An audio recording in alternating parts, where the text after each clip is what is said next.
and welcome back to another fantastic episode of Minority Reportz podcast and digital series. I'm your host, Shaikh. We have a pretty fantastic guest today. She's a really good friend of mine. She's hilarious. You've seen her on Laugh After Dark on Amazon. She opens for Mark Maron. The very funny Melanie Vesey. Thank you so much for joining us, Melanie. Of course, Mona. I'm here. So happy to be here. Dude, you are like literally one of my favorite people on the planet. Out of 7 billion people, you are definitely up there in the top 5 for me. Thank you, Mona. Thank you. For sure. Awesome. For sure. I just love you so much. You've been so instrumental in helping me with my social media and also just pumping me up, just like so I don't feel like total garbage. So when I feel like garbage, I holla at you. Not that people should do that they should constantly drain Melanie when they feel like trash and just hit you up. That's not what I'm advocating here, but I'm just saying. Well, they can. Through my company. They can. That's true. That's true. Your amazing company, Promotional Rescue, which is fantastic. Mm-hmm. Yeah, I mean, I've just learned so much. You're so fantastic and such a guru when it comes to promotional stuff. So, folks, you're looking for promotional stuff, social media, hit up my girl, Melanie Vesey, Promotional Rescue. She's great. Now, thank you. We were just briefly talking about your show you have now. It's called Make It Rain. Make It Rain comedy. Yes. How did that concept come along? What is the concept about? I just saw a stripper pole and I was like, yo, what the fuck is happening here? I must know all about this. Yeah, so the show is a monthly show. It's at Cheetah's Strip Club in Hollywood. Yes. And what happens is I have LA's best comics. They come and do a set on the mic, and then they do a set on the pole. And the audience makes it rain. So the audience throws money. So I don't ask people to strip. That's not where I'm at here in this Me Too world. Yeah. However, and people have stripped. They have gotten down to G-strings. Wow. And then some people we had Margaret Cho on the show. She just took off her coat and she twerked and people threw a bunch of money. So it's mostly just about having fun. Everything works. Body, sexuality, positivity, having an amazing time. And I think what the element of it is because people are in a strip club, there's this energy in the air. It's very different from a comedy club. Yeah. We've just gotten the best performances out of people. So, and how it actually got started is a little bit of a funny story. So my co-producer is Gina Bloom. Yeah. And she did I love. Gina's great. Yeah, Gina's great. Great. Very funny New York comic. And she did a variety show there. And people threw money at her. And then I was on the next show with her at Ruthless People. And she showed me this pile of money. And I was like, where did you get this pile of money doing comedy in LA? And she was like, well, I did this variety show. And I was like, okay. And I just kind of was like, interesting. I'll circle back around to that. Yeah. And then I contacted her about a week later and I was like, who books that show? So mommy can make some money doing comedy. Hell yeah. And then she was like, well, it's a New York comic. It's a variety show. It's not here. And I said, we're taking this idea, right? And we'll call it Make It Rain Comedy. And she was just like, let's do it. So I called Cheetah's. It was an instant green light. We did the show. Margaret Cho was our first headliner. We got 150 people out and all the comics get paid. So what we do is all the money that hits the stage, we collect it and then we split it between all the comics at the end of the night. I love that. Everybody makes money. You can follow it at Make It Rain Comedy on Instagram because we have an amazing photographer who takes killer photos of everybody. Yeah. And it's just, I figured out a way to make money doing comedy in LA. Yes. Don't take my idea. Listen, I think once you build enough IP online, I think people are gonna get called out if they try to steal that. So exactly. You better, I mean, it's such a great concept. I saw it and I was like, what a great idea. And I think it came around the same time when Hustlers came out, right?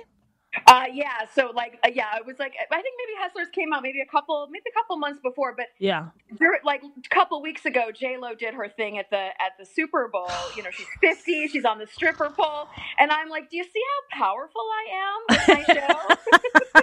Look at the effect I'm having on J-Lo over here. Look at this. Come on. This is crazy. I mean, how outstanding was the Super Bowl halftime? Holy it was crazy. I only saw portions of it afterwards, but well, you can watch the whole thing. It's on YouTube.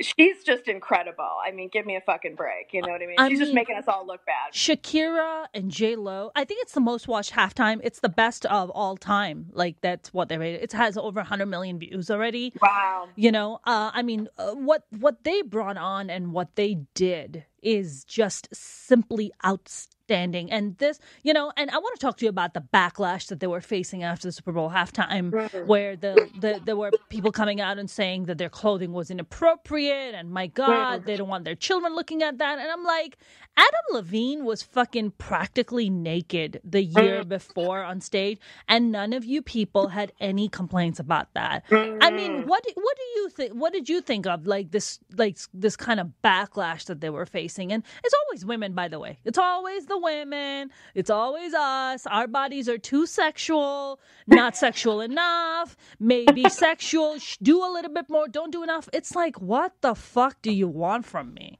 Yeah. I think the interesting thing is to like see women as like sexual objects. Also women of this age, you know what I mean? These aren't, I mean, J-Lo is 50. I mean, which is incredible. I just feel like people are sometimes uncomfortable with power, you know, with women that are, you know, powerful. And like anything, sometimes people's light casts shadows in other people's lives. I think you just have to kind of like ask yourself, like, there's nothing shameful about what happened and what they're doing. It's entertainment. Yes, of course, it's sexy. It's not the end of the world. Everyone's gonna fucking live. That's right. That's right. I mean, just the constant double standard. You know, when do you think this double standard is gonna eventually go away? Like, do you think we get to see this in our lifetime? Like, when does that happen? I don't really know. It's also something that doesn't cross my mind. Like, it's not anything that is a rudder on my ship. Like, I would never consider that. You know what I mean? Like, so I can't really worry about what the mob wants. I can only kind of focus on what brings me joy. I can only worry about what's happening in my corner of the world. And even having a show where people, and I have like men and women and gay, straight, black, white, you know, fat, skinny, whatever. I have all sizes, shapes of people on my show expressing themselves in a way that's hilarious and exciting. I never questioned for a second that was something that I shouldn't do, or I've never thought like that. So it doesn't really occur to me. Like when people bring it up, sometimes I'm like, oh, right, people think like that. And I'm like, I forget. Like, it's not. I would never make decisions based around that fear. That's right. I mean, I was talking to a friend of mine. She's become a friend. She's a doctor, a mental health and trauma doctor. She's pretty fantastic. She's based in New York. I just wrote an op-ed piece with her in Forbes that came out about 2-3 weeks ago. And her and I were having this conversation about the Super Bowl halftime because she's Indian, I'm Pakistani. And I was like, man, it's so great to see Latinas up there and empowering, and this is just so fantastic. And I asked her, I'm like, do you think in our lifetime, like, do you think women of South Asian descent would ever be able to, do that kind of thing on, such a main stage like that? And she was like, I don't know. And I was like, I don't know either. For us, like the cultural barriers are a lot bigger, I feel, maybe versus, for the Latin community, perhaps. The Latin community is a lot more embracing, I feel, about a woman's sexuality. It's not so much the case in our situation. I mean, for you, like, you're an American white woman. Like, I mean, so that would make sense to me, where something like that wouldn't even cross your mind because you didn't grow up with that kind of barrier, right? I mean, I grew up in the Midwest, so like, I guess I did. Do you know what I mean? That like women don't do that. But I also know too that like there's something inside of people such as yourself that like still not, what's the word I'm looking for? It's like not your brand. Like you didn't adopt this. Yes. People might apply this to me, but it's never been a part of like my mindset where I should listen to that. You know what I mean? Yes, I grew up in a suburb of Michigan in the 70s and 80s. I was supposed to get married. I was supposed to have children. I wasn't supposed to like follow my dreams or do whatever it is that I want. I wasn't supposed to be with a woman. You know what I mean? Like I wasn't supposed to do all, but it's never been in my mind where like, oh, I'm going to listen to that. So I do understand that there are barriers for different women, people of color, what have you. And I feel like it comes from the outside, but I also know too that like inside people that are that are leaders that are change things, like it's like their initial thought is not to have that thought, and then people try and hold them back, right? But it's like you keep moving forward, you keep making your decisions, you keep doing what you're doing, and that's how the change happens incrementally, a little bit at a time, and then that starts to move the needle where it's like, yes, it's more accepted. People wouldn't question what people are doing. You know what I mean? So Right. I mean, I honestly, I still kind of struggle. Sometimes I think it's taken me, my God, such a long time to even post any kind of pictures that show my body in a certain, a sexual way.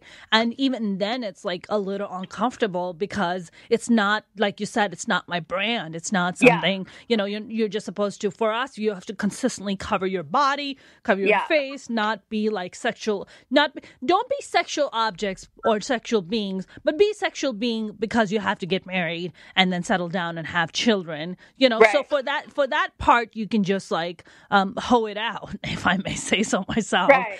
But then everything else, you just got to cover it up. And it's just, for me, I feel like that, maybe not to that extreme, but I feel like even if you're a white American woman, there are still restrictions and expectations that, as a woman, you're not allowed to flaunt your sexuality or allowed to be the sexual being. Do you think that is still the case? Do you feel that way? Because I think it is. Yes, I feel like in Middle America, or even, I don't know, outside of LA, you go one hair outside of LA, and yes, I'm sure there is a cultural norm around that. I seriously, and maybe this comes from a place of privilege, I don't even know, but it doesn't even cross my mind. Wow. I'm often shocked that people are shocked about what I do, or shocked that people care about what I do. And it's funny because I do feel like, yes, I think that's probably about living in a bubble. All of my partners and friends, and it wouldn't even occur to me to hold somebody else down for what they want to do. It wouldn't even occur to me. Right. I'm actually stoked when people are doing what they want to do, and if I don't understand, I go, oh my God, I don't understand, or please tell me so I understand more.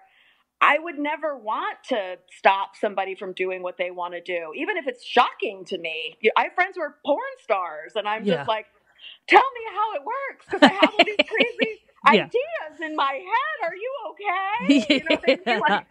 So, I guess, yes, I guess it is. I guess I've never let that decide for me what I do. And I've been lucky that I live in areas, New York, LA, what have you, where I can just move forward. And I do truly feel that there's an audience that doesn't give a fuck about what I do. I know that there's an audience that doesn't give a fuck about what you do. Sure. Yes. But there is an audience that does. That's not my audience. That's not my audience who's going to be mad that I'm married to a woman, or that I do what I do, or I talk about what I talk about, or I don't know, that I'm comfortable with my body, or I celebrate other people's bodies. I can't even get in line with it. I can't even. I honestly, can we briefly talk about what an incredible life and journey you've had? I mean, I've known you for a bit, and I've gotten a chance to learn about your journey and your life. But let's start with the fact that you're married to a wonderful lady who is she's amazing. She's a chef. Yeah. I like that. I won. You so won. Dude, if I married a chef, I would look like a fucking house. I don't know how you're able to curtail this. I mean, the amount of weight I've gained in this relationship, I'm as heavy as I was when I was pregnant with my son. I don't blame you. She still thinks I'm so sexy. And I'm like, what would you have done when I was hot? I don't even fucking know. When I was 118 pounds, you would melt. You would turn to dust and blow away. So. I love that. Yeah, but that's true love right there. You know what I'm saying? That's just true love. And now you have a son. And he is how old? 15, Harrison. 15, Harrison. My nephew's name is Harrison also. It's a popular name, actually. I didn't know that in 2004. I didn't realize there would be 100,000 other Harrisons. But there are a lot out there. I've met your son. He's adorable. Such a well-adjusted kid. Great communicator. So good job on that to you guys. Yeah, Thank good you. job. Good job on that. Yeah. What is that like, raising a teenager? Oh my gosh. Well, first off, he's a really great kid. I'm very lucky in that. Yeah.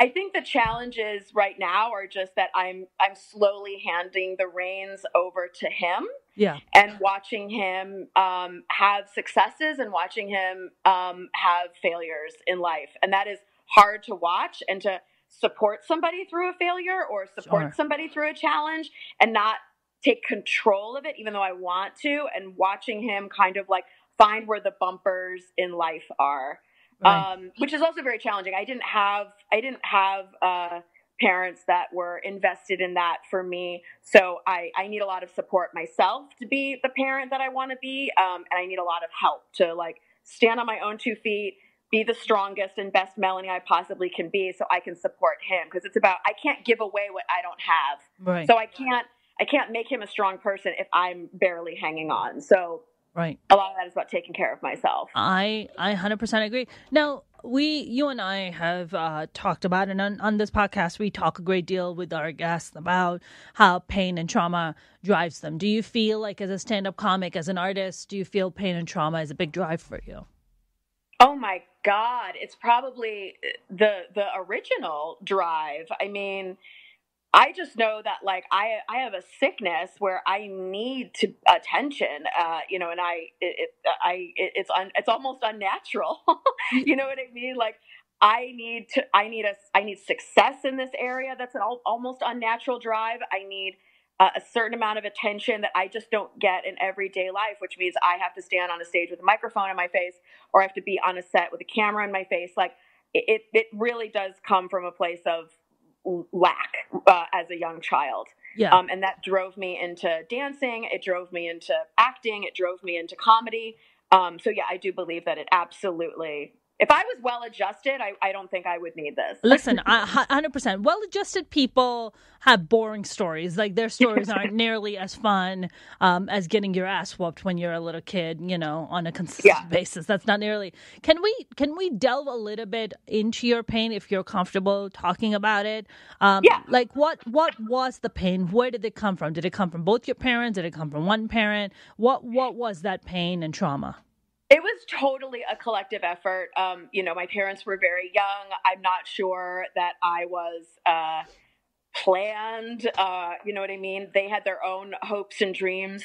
I think that what you were talking about in our previous conversation, my mom was married and pregnant by the time she was 19. Wow. That was, what you did in 1970. That's what you did. You know what I mean? That is, my mom is a real victim of that. And, maybe the victim is the wrong word. Like, I think that that's what you were supposed to do back then, Right.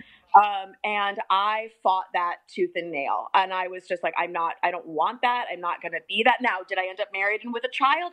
Absolutely. At 19, no. You know what I mean? Like, well into my 30s, my baby was planned. Do you know what I mean? Like, a completely different set of situations. I just feel like they were super young. They didn't have the ability to, meet the needs that I needed. A lot of it was just a lot of absenteeism, even when people were in the room, just a lot of neglect in that way. Unfortunately, a lot of, marriages. My mom was married 4 times by the time I was 10. What's your mom? Is your mom Muslim by any chance? What's happening here? No, she's just a fiery Italian. You know what I mean? And I really think that like my mom is kind of similar to me. Like, I think my mom just wanted the attention, and I think she just wanted a party. I think she just wanted to feel a part of something. And what better way to fucking have a wedding every other year for fucking 5 years? You know what I mean? Like, yeah, dude, that's like some Elizabeth Taylor status stuff right there. It is. And I have all of the like, in her closet at her house, like I have all the little like bridesmaids outfits, like because I was in her bridal party. Wow! Except for the first one. For the rest of the 3, they progressively get bigger. You know what I mean, over time. So I just feel like and I don't. And here's the thing: I don't like. For me, it's not. I don't really harbor on that stuff too much. I mostly focus on like what I do now to make sure that this life is long and I'm taking care of myself. Yeah. That pain and that damage is always going to be there, but I truly kind of use it now as like a tool, and I can kind of harness those defects into an asset the assets that I have from that is I have hyper control. That's a defect, but I use it as an asset. So my hyper control helps me be a great director, a great producer. It helps me like get shit done. It helps me run my business. So that's something that started very bad, but turned good. Right. Yes. And then it's like being sarcastic, cutting shit to shreds, being kind of a smart ass. Using humor to deflect was started as from a negative place, but now is absolutely positive. I get paid for these problems now. Right. Do you know what I mean? Right. So I do feel like you can have all these problems, but like, how can you harness them to like be an asset in your life as opposed to a constant defect in your life? 100%. I feel like, don't you know, like as stand-up comics, like we have friends or have had friends who, suffer from a lot of mental health problems because of, the trauma and the pain that they grew up with. And, perhaps, they haven't maybe found their path right now to peace and to kind of find a way to, use it as a positive rather than negative and basically become alchemists in their own lives. Like, I've had 3 stand-up comic friends in the past, 3 stand-up comic friends and 1 acupuncturist friend, believe it or not, who committed suicide. And it's, it's pretty hard. It's really, really hard when you like know these people personally. And when they pass on, you're just like, what could I have done? Like, have you experienced something like that? Yes. I mean, yeah, I do know that there is that question, the what could I have done? What's really challenging about that is I feel like to a certain extent there isn't anything that you can do, right? Except to be a supportive person in that person's life. You can help people get the help that they need, but they have to be willing to like get that help, right?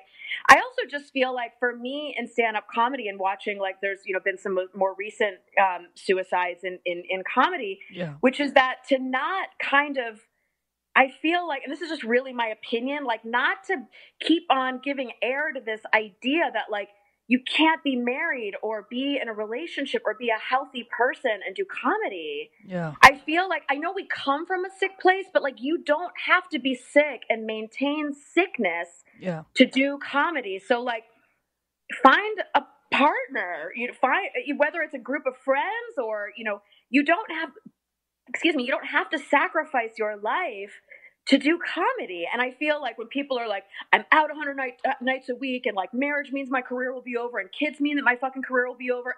No, it won't. Yeah. Yes, there might be times where it's a challenge, but like, is that what you really want? I know there's a way for you to be married and have kids and have a life and still have a career. Like, I know there is. Like, I know there's a way for you to be healthy and have friendships and not grind yourself into a nub to the point where you've got nothing left. And if you don't have success at the end of that, because I think that the problem is they're like, if you just keep grinding, you'll be successful. And I'm like, no, it's not. That's right. There's no guarantee. There are no fucking guarantees. So if you're going to be on this fucking journey, please try and be comfortable in your journey. Get support, get loving people around you so that you're not just alone at the end of it with no success that you because I know that we all have unhealthy ideas of what success is, right? Yeah. Academy Awards, multi-million-dollar homes, big fat bank accounts, Lambos, whatever it is. And it's like, maybe success is just being in the middle. I don't know. I'm just happy with the fact that I'm alive and I have food in the fridge and gas in the car and people ask me to perform. Like, I think that's the success. Right. But we're sick. You know what I mean? So that's right. Because, we look at that and immediately we take that and set that as a standard for ourselves. But the truth is, like, what is your spiritual journey? Like, what is your personal journey from where you were to where you are? For me, honestly, I would have never in a million years thought that I would ever be in a position to sit here and have this conversation with you. Right? So for me, it's like look, I'm an immigrant. Like, I moved at 15 from Pakistan. I was a lost little girl. I knew nothing from nothing. All I had was a dream and a passion. That's all I had. No money in the bank, no real skill set to speak of, no contacts of any kind. I mean, my God, like what do I have? Like nothing. So I think a lot of times I have to sit down and literally have a conversation with myself. Like as an adult, it's almost like a split sides of me where I have to constantly remind myself to how far I have come from having absolutely nothing to being in a place where I actually can sit here and, be sitting in a studio in Vegas and have a conversation with a fantastic, friend like you and talk about, so I feel like, but it's a constant struggle. I'm not going to lie. Like there's a lot. And I think I've talked to you about my, depression and my anxiety. I just, it's a lot of shit that, I'm still kind of working on all these 13 years of therapy and all that shit and just constantly. And I'm just like, I think I was asking my therapist the other day, I was just like, how fucking long am I going to be in therapy for? And she's like, you can be in therapy for as long as you want. I mean, she's like, it's just all dependent on you. And I was just like, yeah, but what's the real answer? I was like, how fucked up am I, doctor? Did she give you an answer? Did you get the date? Did you get your expiration date? I was trying to get my expiration date, dude. She's so wonderful. My therapist is awesome. I've actually made her cry a few times, which, was very touching. No, she's been quite wonderful. I think sometimes you go to certain therapists and you like kind of plateau out of that relationship. I haven't plateaued out of my relationship with her yet, but I mean, have you gone to therapy and what has therapy done for you? Oh my God. I've been in therapy for, 30 years. I don't know. Wow. Since forever. Well, in answer to your question, like my spiritual journey didn't really begin, and I got sober in 1994. So I'm sober 25 years. Wow, amazing! Congrats. Thank you. And then in recovery, it is a part of the steps to get a higher power of your understanding. Some people call it God. Whatever. I've had a very up and down relationship with that higher power. So I meditate. I do everything I possibly can to maintain that relationship with a higher power, like no matter what it is. Sometimes it morphs, from like a real God, like an angel type situation. Yeah. And sometimes it's just like other people. When other people are talking to me and they're telling me things, and I get that feeling in my chest where I'm like, oh, this is right. This is the right thing. And then as far as therapy goes, like my first therapist actually got me sober because she was like, how much are you drinking? And I was like, 3 times a week, which means every day. Like whenever anyone like cuts anything in half, you know what I mean? It means like fucking every day, you know what I mean? And pot and wine. And I'm also like one of those people that's like just a garbage head. Like whatever you're doing, I'm doing. We're doing ecstasy, great. Coke, I'm in. I'm just one of those people that's like, whatever's happening here, I'm on board with it. So and then that's how I got sober. Currently, I find that talk therapy at this point, because I've been doing it so long and I've worked on myself so much, it's not enough for me. So next Thursday, I'm starting EMDR therapy, which is specifically trauma-based therapy. Because I've heard of it, actually. I have some real trauma. I was shot by my girlfriend about 20 years ago, which is like, wow. That. It's always frustrating when people are like, I have trauma. I don't mean to mock people, but I'm always like, I get it. Like life is I got traumatic. Shot at, like, what? So like I was shot. It's a real thing for me. It changed the molecules inside my body. I have real pain around this. Sometimes I have a very difficult time regulating my emotions. And I feel like it stems from that. Yeah. And everything that I've done with talk therapy, with staying sober this long, I feel like has helped, but I've reached a limit and I need to go beyond that limit of my comfort in this world. So I'm going to this EMDR therapy where I don't exactly know how it works. It's supposed to do with your eyes and tapping, and it actually, like, they have you bring up the actual trauma and you actually like go right for it. It's not long term, it's short term. And I've heard amazing things from people about this new technique, and I'm totally down. I'm just like, cause I can talk about this till the fucking cows come home. It's not helping me completely where I need it today. Is it hypnosis? Is it like a form of hypnosis? I think it's a kind of thing, but I don't know if I don't remember reading anywhere where they to say specifically that it's hypnosis, but I do feel like it's something that like the synapses in your brain, like it helps kind of rewire the shit and kind of reframe the trauma and help kind of deactivate it, because I have certain things like real triggers in me that are undeniable, and I cannot just like pause. Like I can't just be okay with it. Like it gets bad for me sometimes. Yeah. Yeah. No, I mean, look, I haven't been shot at, but I have my own, set of bullshit that I kind of grew up with. It's so funny. The other day I was driving, and I was like touching the top front part of my head, and there's a huge bump inside on my scalp. And every time I touch it, it like brings me back to the memory of being like, I think I was like 12 or 13 years old. And my brother took my mom's heel and stuck it in my head. And the heel was stuck and I had to pull it out. And I got like this weird bump. And every time I touch it, and I'm just like, those were one of my favorite shoes. I used to wear those shoes a lot. The heel that he stuck in my hand. That is terrible. I was like, that was a nice pair of shoes. My mom had good taste in shoes. Yeah, I mean, we all have kind of. I've heard really good things about EMDR, and maybe I should consider doing it. It's. I definitely have certain triggers that I kind of go off on sometimes. But so now you haven't done EMDR yet. You're going to do it. No, so I'm starting it next week. So it's just been one of these things where it's like I've really reached a limit with my current level of therapy and recovery where I just need more help. Like I'm always searching for more help, and I'm really at that point where I really need more help, on more eyes on the prize. Right, absolutely. I mean, now you've been doing therapy. For comedy rather. For how long? Which is also a form of therapy. I'm back now about 5 years. So I started doing it like 16, 17 years ago, but I did it for about 2 or 3 years and, was doing well back then, had a show at the Comedy Store and, with Adam Barnhart, helped him run his show. And I performed all the time. And then I got pregnant with my son and I didn't have the support to have a small child at home and do comedy, because comedy's a nighttime gig. So I stopped doing comedy.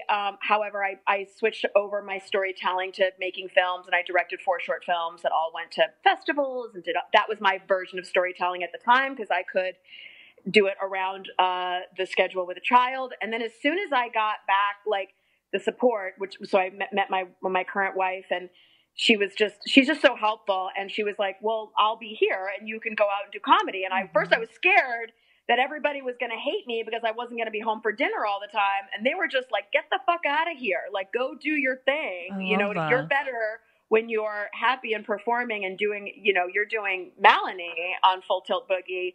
So now I have the support to do that, to travel and to, have the support to do that. What's a Full Tilt Boogie? Full Tilt Boogie? I don't I think Full Tilt Boogie is just kind of slang for like you're just going for it. You know what I mean? Like, I've never heard. Is that a Midwest? What is that? Is that a Michigan? I don't know. What is that? It feels very disco to me, like Full Tilt Boogie. You know what I mean? Full Tilt Boogie. Like your foot is on the gas. Do you have a shirt for this Full Tilt Boogie? I'm going Full Tilt Boogie. In the Urban Dictionary, Full Tilt Boogie. How freaking cute. I've never even heard of that. That's that sounds really amazing. So now what you did Laugh After Dark for Amazon. You have a special out called Wild Animal? Wild Animal, yeah. Wild Animal and Reverie. Is that a streaming service? Yeah, so it's an LGBTQ streaming platform. It's kind of like the gay Netflix, yeah. Gay Netflix. Oh, I love that. It's all gay content, gay friendly, gay, I'm like just such a huge ally, and just like try to do, I was thinking about this whole ally thing recently, and I was like, I think people don't realize how much we need allies in each other. Not just the minorities. Even a straight white guy needs an ally. Like, yes. Everybody needs an ally. We cannot survive and thrive without our allies. Whether it's a straight Muslim woman supporting the gay community, or a gay woman supporting a straight Muslim woman, and helping her, with her career, helping her even, with her own personal, bullshit that she's going through. A straight white guy who, needs to have, an ally in, possibly, a black person or, a Latino person, where they're, learning about a culture, or, being educated, or becoming wise about something. I feel like everybody needs an ally. Like, don't you think? Oh my God, I completely agree. I'm getting a plug because my phone might die. Unfortunately, I just got a notification that it's That's low. okay. We can't let the phone die. I don't want to go out on us. Yeah. Oh my God, I absolutely think that everybody needs support. Everybody needs. Oh my God, everybody needs support in what they're doing. And I just feel like it's sometimes I feel like it's a part of the collective consciousness to kind of like bootstrap it and to do it by yourself. But that's exactly what we were talking about in the last conversation, which, you know, kind of circling back, which is that you can't be doing this stuff alone. Yes. You need help. And like, I don't know, I just feel like it's an old thought process to like, I'll just do it by myself. You know what I mean? We like, okay, so when prisons want to punish prisoners, they do solitary confinement. That's what they do, right? To kind of punish that person. That's the highest level of like punishment they do in a prison. So like when you isolate yourself from other people, you don't have a connection to other people. You're putting yourself in solitary confinement. Yeah. And I just feel like we need each other. We need people to fucking either check us to say like, oh, you're kind of crossing that line, or like, hey, dude, I'm noticing that you're not doing this, that, and the other thing, or like, what's going on with you, or what's happening, or like, hey, you need help with that? You know what I mean? Like, anytime I've ever asked for help and gotten help, I'm always shocked that I'm like, oh my God, people are willing to help me for free. Like, you know what I mean? Yeah. What? Like, it's crazy. You know what I mean? But yes, everybody needs that. Everybody needs support and needs allies, and absolutely. 100%. Is your phone vertical or horizontal right now? Horizontal. Oh, horizontal. Okay, awesome. I just wanted to check in on that. I think my biggest problem is that I isolate myself. I feel most of the time I'm just like, I'll do it myself. Why am I going to bother anybody? I don't want to be a burden. And I was recently reading about that. Where does that come from? This feeling of thinking that you're a burden on society or you're a burden on people. And that comes from children who have been abused, who come from a lot of pain and trauma. So they always feel like they always have to kind of walk on eggshells and always be like good and always just be constant givers and not be takers because, you know, they're not, they were taught that, you know, they couldn't have it. So you constantly are just giving, hoping that you get maybe an ounce of love, maybe an ounce of approval, maybe an ounce of attention. So you're just constantly giving. And I think that's like one of my biggest challenges that I go through, which is, you know, not to isolate myself. And I think I sometimes go through days where I talk to nobody. I mean, no one. Like I put myself in a solitary confinement of my own because I'm whatever bullshit I'm going through, whatever my depression is, whatever my anxiety is, and I'm just like I can't put this on other people. It's not their bullshit. It's my bullshit. So I gotta fix myself before I go out there. I understand this. I do feel like that is the trauma because I think that you were told that as a young person, but I also feel like as adults, we sometimes just have to take contrary action. We have to do the opposite of what our brain is telling us to do, right? So it's like, don't bother anybody, but it's like, hey, maybe you should fucking bother somebody because you don't bother people. Do you know what I mean? Right. So, You're not a burden. You're not a burden. I think that's the one thing. I also just feel like sometimes I have to just self-parent myself because, yes, I have had times in my life where I have worn people out, right? Where I'm like, I'm constantly in a drama and I'm constantly going through a breakup or I'm constantly like, and I've had friends who are like, we're done with you. Like, it's too much, right? So I do need to find the balance with being, how can I take care of Melanie so that she still has give and take with her friendships? Yeah.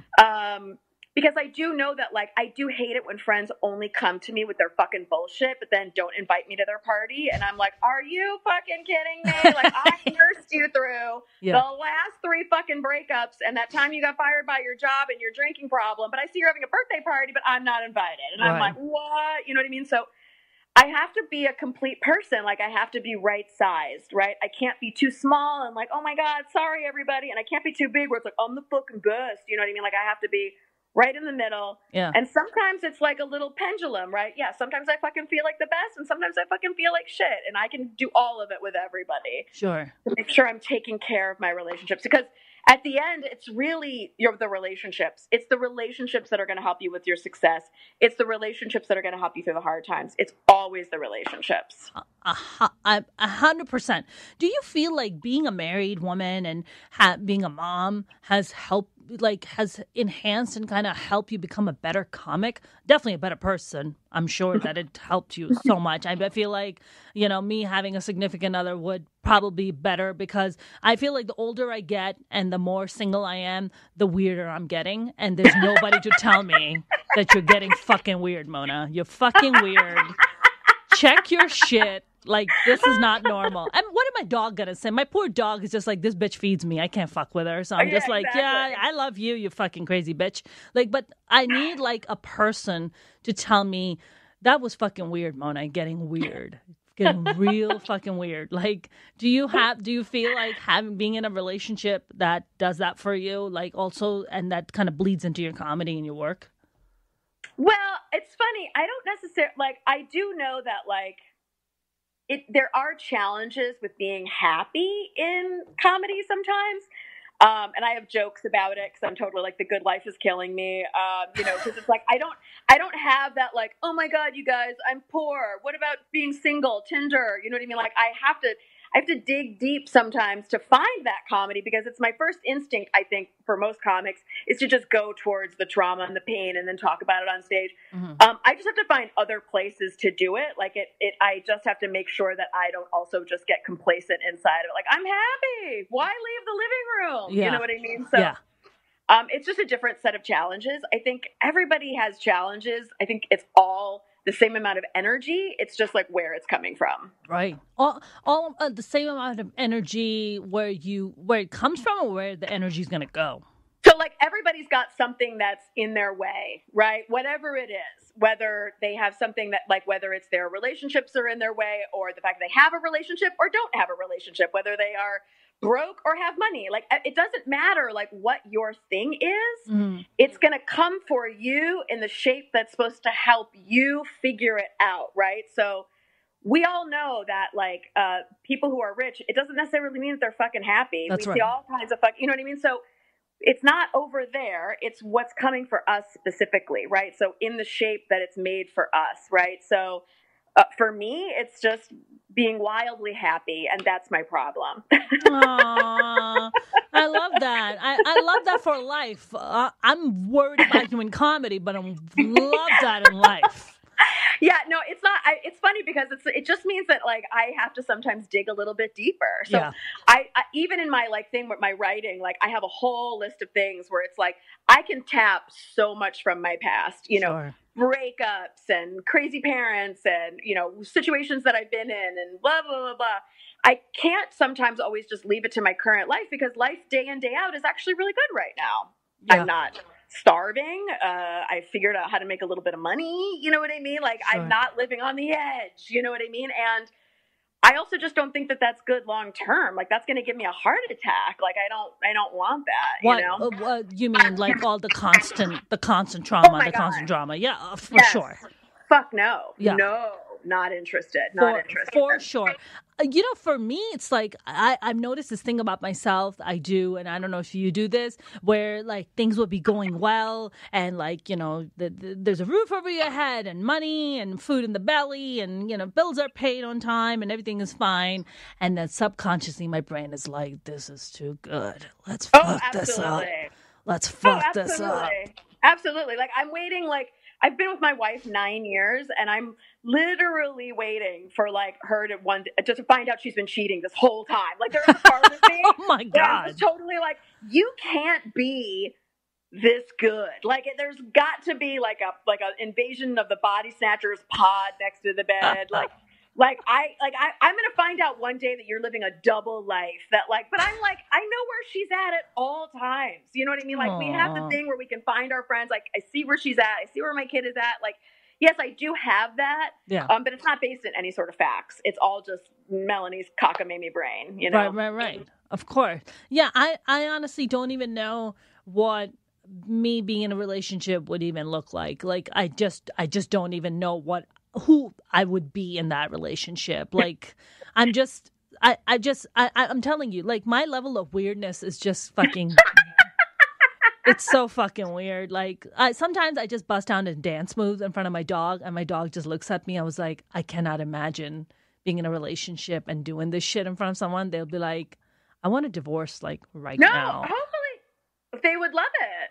I mean, I talk about it on stage. Like, so I'm really into like shitty reality TV. Like, I fucking love it. I didn't know this about myself. You and I, well, you do this whole bit on stage about this, don't you? I do. And it's so funny because it's kind of, and my wife is like, watch your shows. Like, cause I try and keep it a secret. Like, I don't want her to know that like I'm garbage inside. She's just like, watch your shows. And I'm like, I know, but I'm embarrassed that I watch this. And she's like, that's just who you are. Like, she truly accepts me for loving the Real Housewives of Beverly Hills. Like, it's really like, I don't know how, I don't know how it's possible. It could, because maybe I wouldn't love somebody for being me. That's all I'm My God. I would just be like, oh God, get it together. Like, what is going on? And while you're just like, let's watch what happened next. It's like, oh, get your shit together. God, let's watch the next episode. We just watched the last episode of The Bachelor, and she was like, oh fuck, I'm hooked. We have to know what's going on. I'm like, I know. Oh my God. You see? Oh my Garbage. God. Pure garbage. I wish I had I wish I could do that. You know, the kind of shit that I get. So this is going to sound really dark. There's this amazing podcast. I love like crazy dark shit, like serial killer shit. I'm like a big fan. There's an amazing podcast on Spotify called How to Make a Killer. And they literally go down every single serial killer that existed in the U.S. and U.K. and they talk about their gruesome details and how they picked their victims and what they did to them. That's the kind of shit I listen to in my downtime. Tell me, what normal, adjusted person would be like, you know what, honey?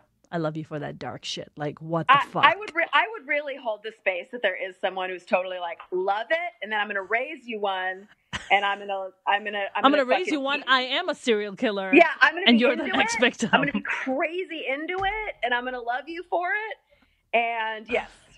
Yeah, you know what? I guess there's 7 billion people on the planet. There's got to be one crazy person who's loving fucking How to Make a Killer, and then just hollering at me and be like, popular podcast. Why don't you just go into the How to Love a Killer fucking Facebook group and say, who wants to go out on a date? Like, I'm just seems like shooting a fish in a barrel. P.S. Don't be a serial killer. That's your only requirement to not do those things. Now, what's going on with you got some projects lined up? What are you working on? So right now it's Make It Rain comedy is happening monthly. My business Promotional Rescue. I've got a couple irons in the fire right now that haven't been solidified, but some exciting stuff that's kind of on deck. Other than that, I'm performing regularly. I'm trying to think what else is happening. Yeah, I've got two things that are kind of happening that are going to be kind of big announcements, but I literally I'm having meetings about them in the next couple of weeks. But right now, Make It Rain is at the front of my dance ticket. It's a super fun show. Yeah. The next show is March 14th at Cheetah's Comedy Club, and then the next one after that is April 18th. You can go to @MakeItRainComedy on Instagram. We post regularly about it, or you can go to melanievesey.com, and that's where all my shit is. Awesome. I love it. We're gonna start wrapping up, but I do want to talk to you about before we wrap this up. You started doing comedy. You said you've been doing it for 15, 16 years, then took a break because you had a kid, right. And then solidly doing it for the past 5 years now? Yeah. I took like a 10-year break, like 10 years, literally, like not... like barely doing it, and now back 5 years. Yeah. I mean, but you also had a lot of success early on in the sense that, you did the movie with Jim Carrey. Mm-hmm. Man on the Moon. I played his sister, the Andy Kaufman movie. So I played Carol Kaufman, his sister. Right. Which is such an incredible role. Now, do you feel like when you were doing comedy like 15, 16 years ago versus now in the past 5 years, do you feel there's a lot more opportunity for you now than was 15, 16 years ago? Yes, I do. I feel like, I do feel like it's a little bit of not a little bit, actually a lot of a different kind of climate. For how many either female run shows or making sure that there's multiple females on a lineup. Mm-hmm. I just feel like, yes, there just seems to be, and I also just feel like that's a lot of that has to do with social media. I'm in Facebook groups that are, for women and are inclusive, LGBTQ, people of color. Like, I mean, and I sometimes go there first to talk to people about stuff because I know that I'm going to get, a very honest answer about stuff. So yes. And I've seen, many shows, that are inclusive and diverse. And that makes me super happy. I just know that for myself, whenever I'm booking a show, I look at the amount of people on the show, how many women, like how many people of color, like I'm totally like, it just can't be like one note. You know what I mean? Like it's gotta be this, so That's right. I do feel like it's very different. I just know that at the end when I was like pregnant and at the Comedy Store, it was like whatever I was triggering inside of people as a pregnant comic at the Comedy Store, like this was way before Ali Wong. This was way before Amy Schumer. This is way before people had pregnant, comedy specials. Mm-hmm. It was palpable how much I was not like welcome there as a fucking, pregnant woman. And that was one of the reasons why I was like, holy shit. Like I'm upsetting people by just being here. Yeah. By just being pregnant and by just being a pregnant comic being on stage. I think that what I was representing was everything that was being rejected. Like, it was like, how could you fucking be a mother? Or like representing what is rejected, which is that like, you can't have a career and have a family. Right. And I just feel like there is a way, people. Like, I clearly. Beyonce's doing it. Right. I'm like, yes. And I understand, like, I had to take a break. But here's the thing. Comedy was still waiting for me when I got back around. Sure. Right.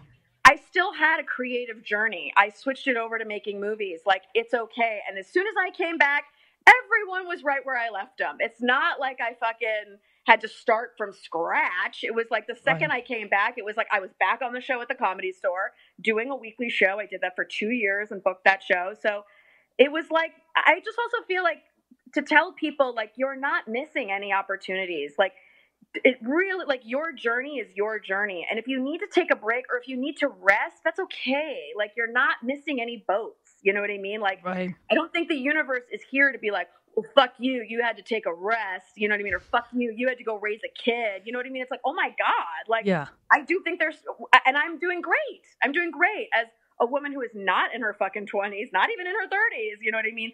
Back doing comedy, doing it. It's going well. So I love that so much. I feel like do you one of the things, and I'm sure you get to hear this too, where I would have like regular like pedestrians sometimes. They're like, there's not enough women in comedy. I'm like, actually there are. Yeah. They just don't get the kind of breaks the dudes get. Yeah. I just also feel like people just love to say shit. You know what I mean? Like, there are a lot of women doing comedy. Are you supporting them? That's right. Are you Googling them? Are you going to the all-female lineups at the Improv? I can think of 3 shows off the top of my head. That's right. All fucking female lineups. Killer. TV credits. Amazing. Like, that's right. Are you supporting them? Are you requesting them at your fucking local comedy club? That's right. Are you are you hopping on their newsletter? Are you following them on social media? Like, what are you doing to support women in comedy or people of color in comedy? Like, what are you doing? That's right. You know what I mean? That's right. So I just feel like people love to talk a lot, but I'm like, well, you can change that today with your follow. That's with your ticket price, with showing up someplace to be like, oh yeah, no, I'm going to go to Women Crush Wednesdays at the fucking Improv, or I'm going to go to the Mermaid Comedy Hour, or I'm going to go to the Ladies Room at the West Side Comedy Club. Like, I'm going to go there. I'm going to support women in comedy. That's right. Or whatever. 100%. And I mean, I every time people tell me that, I'm like, what? Did you do your research before you said that? Like, what the fuck are you talking about? You know how many female comics are out there? People just love to talk. It drives me crazy. People talk so much shit, man. It's fucking ridiculous. Yeah. It's ridiculous. Yeah. Melanie, do you want to give us your social one more time before we wrap up? I'm at Melanie Vesey on all my social media platforms. I'm at melanievesey.com is my website. My company is called Promotional Rescue, and my current big old show is at Make It Rain Comedy on all platforms as well. Awesome. Melanie, I love and adore you. You know that. J'adore Dior. You're the best. Thank you so very much for joining us today. Yes, doll. Thank you so much. Yay! I love you. Thank you. Love you. Bye. Bye. That was the amazing Melanie Vesey. And I love her for it because I've been saying her last name wrong this entire time until she just corrected, and she said it's Vesey. And I was like, I'm an idiot. But now I've learned something and I've grown as a person because of it. You guys are awesome. Don't forget to subscribe on YouTube, Minority Report's digital series. You can follow us. And we have a new episode every Monday. I'll see you guys next time.